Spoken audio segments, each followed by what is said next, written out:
Yeah, I didn't have video or sound the first note, nothing. I went back and looked. Hello? Read checks, brand checks. Read checks.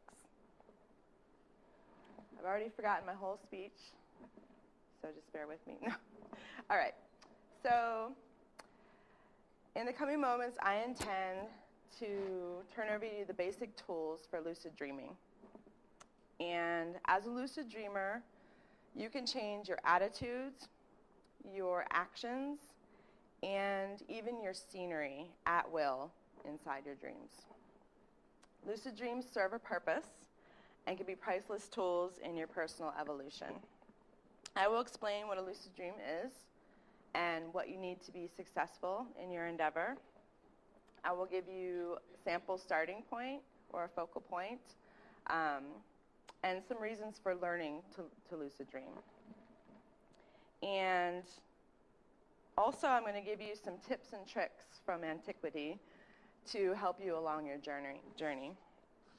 All right, let's get down to it. What were you thinking about earlier during the meditation? Can anybody, tell me what you were thinking about? You were thinking about the beach? Sleep? Yeah? Anybody else? Music? You were thinking about a meadow? Nice. Now, is there anything you would have rather been thinking about than what you were thinking about? Anybody who was stressing out during that time and wanted to be thinking about a meadow or the beach? Anybody? Anyone? Yeah?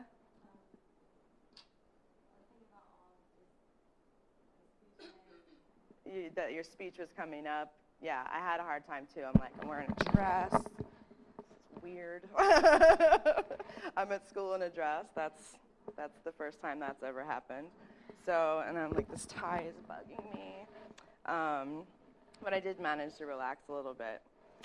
So a lucid dream is where you wake yourself up inside your dream and tell yourself that you're dreaming.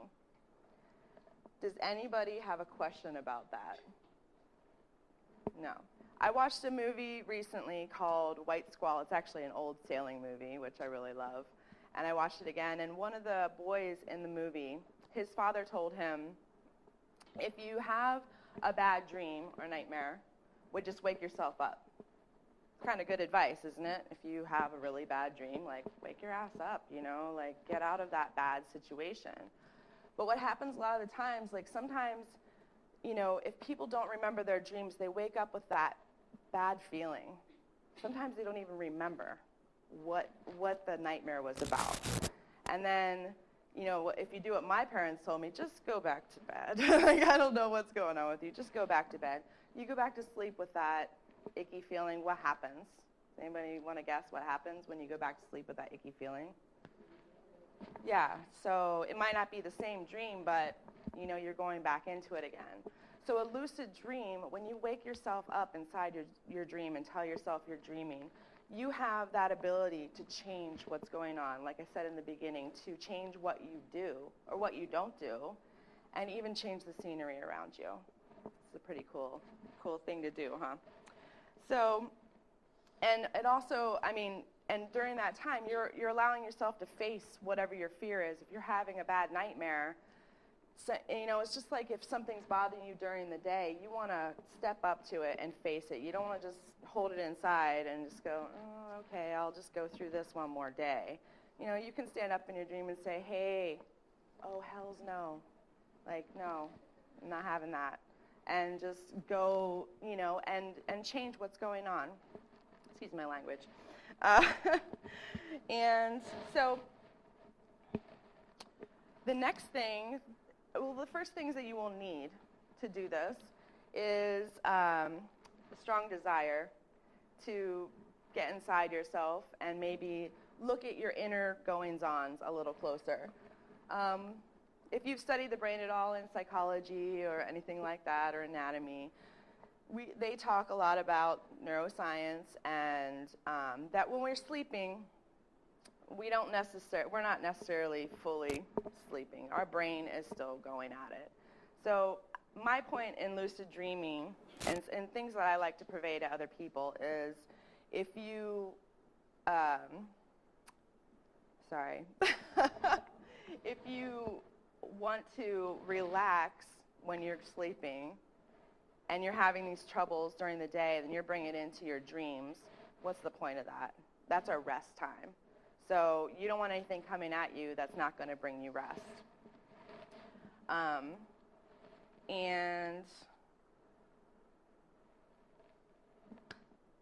the one thing that I find is really useful when you're becoming a lucid dreamer is that you need a dream journal, something you keep beside your bed, and you write down when you wake up. If you're having a dream, write it down. Doesn't matter what it is. And what this gets you in the process of is dream recall. And recall is important because you don't want to have this kick-ass lucid dream and not be able to remember what it was. So now I'm going to give you the secret, magical, wonderful tool to lucid dream. Can everybody do this for me for a second? Can everybody put their hands out like this? Now look at your hands. All right, they're not really that mystical and magical, are they? Can you do that too, Professor? Put your hands out. Look at your hands, and now we're going to say the magic words. I am dreaming. Anything happened? Anybody dreaming it? Okay, so I just gave you the secret tool. Now, you try to look for things in your dreams, and in a book that I read once, he's like, your hands are just an arbitrary item. You can look for any part of your body in your dream. A man, you think your toes are pretty, look for your toes, but we see these every day. So it's one of those things, and this is what you have to do. You literally have to walk around all day long and go, I am dreaming. Am I dreaming? Am I dreaming or am I awake? I am dreaming. I am dreaming, and you look at your hands. All right, now if that sounds a little too crazy for you, you can't do that out in public. You just, and you can think it to yourself, I'm dreaming. Yep.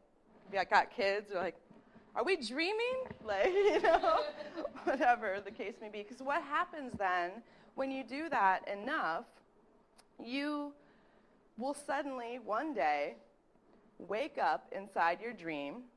You'll check it. You'll be doing something with your hands. Oh, I'm dreaming. Now, the one thing that happens right away when this happens, you're going to have a pause sometimes and be like, oh, I'm dreaming. And then you're like, kind of get excited. Some people get really overly excited.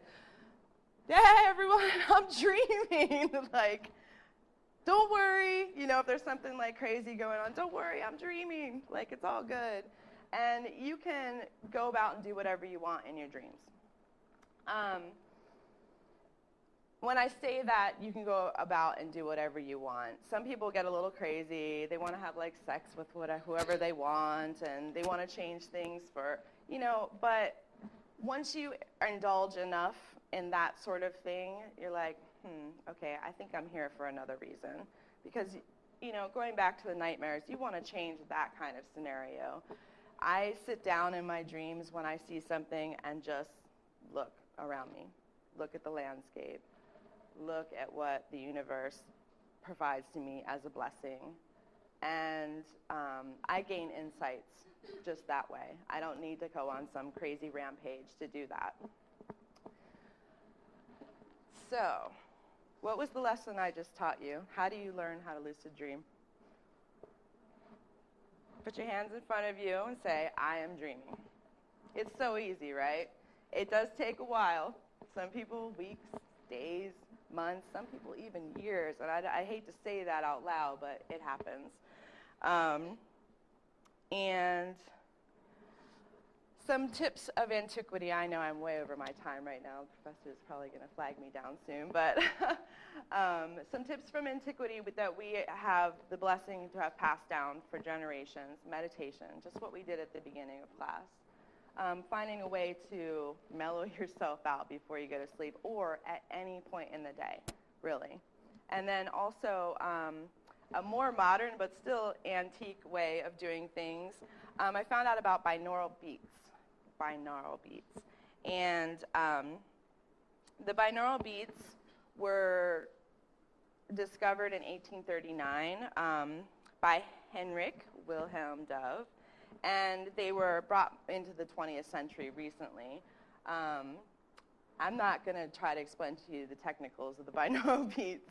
If any of you are more scientific or musical and you know more about music theory, you could probably explain that better than I could. But you can find them online. You can go onto YouTube and find different kinds of binaural beats. And they help induce dreaming, and they help you along your journey, maybe help you with your meditation even. Just mellow out and put your headphones on and relax into it. All right, I have other things to tell you, but I've obviously run out of time, so I'm sorry. And I knew I was going to do that. So thank you. I just want you to remember my 3 points, the things that you'll need. Grab your dream journal, even if you don't have time. And if you really don't have time, you wake up, you had this huge, long dream, just write down some notes. Who was in it, where I was, what things looked like, how I felt. Very easy. Good way of dream recall. And look at your hands. Tell yourself, I am dreaming. And also remember those tips of antiquity. There are plenty of things out there to read up on. I know that I've found massive amounts of research since the last time that I've researched lucid dreaming, and I was blown away. There's forums. There's all kinds of stuff. I was like, ooh, I found a new home. You know, just a place to discuss that sort of thing. For me, dreams are like prayers also. It's my way of praying. So thank you. Have a good day. Oh, can you turn on the thing for a second? That's it. Oh, oh, oh. Here we go. And that is all. Ooh, I totally went over.